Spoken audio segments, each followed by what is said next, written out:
दुबे जी अहिला के साथ बड़ा दोनों हाथ बिछा करके उस स्वागत उसमें जैसे को बड़ भाई के छोट भाई करेला हमारे तरफ से कुछ देवे लाभ तो नहीं खेले कि आशीर्वाद तुम बैठ जाए 10-15 मिनट ये बिरहा ये मेरी ना है तनी कुछ ऐसा बिरहा में हो जाए प्यार से खूब पढ़ लो बहुत सुंदर तनी देखिए आई ये यादगार चीज हम सुना रहे हो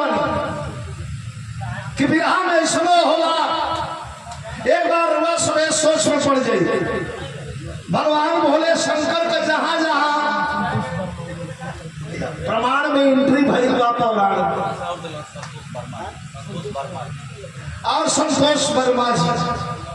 आपकी तरफ से हजारों हजार रुपए का पुरस्कार प्रदान किए बहुत बहुत धन्यवाद बा नमस्कार बा प्रणाम बा ये बाबू अपन जैसा सुधीर दुबे जी वाह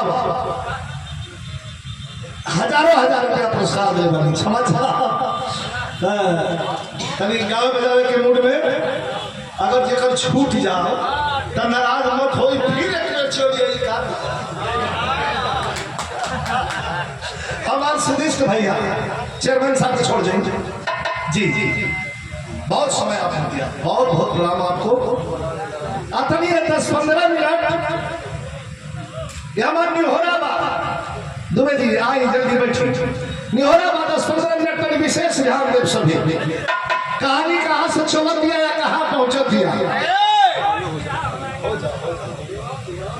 और बिरहा के बड़े शानदार कलाकार हमारे छोटे भाई ताली बजा के सम्मान कर दी सभी बिरहा के और हमारे अखाड़े के कलाकार जो बिग गंगा चैनल के प्रतिभागी भी रहे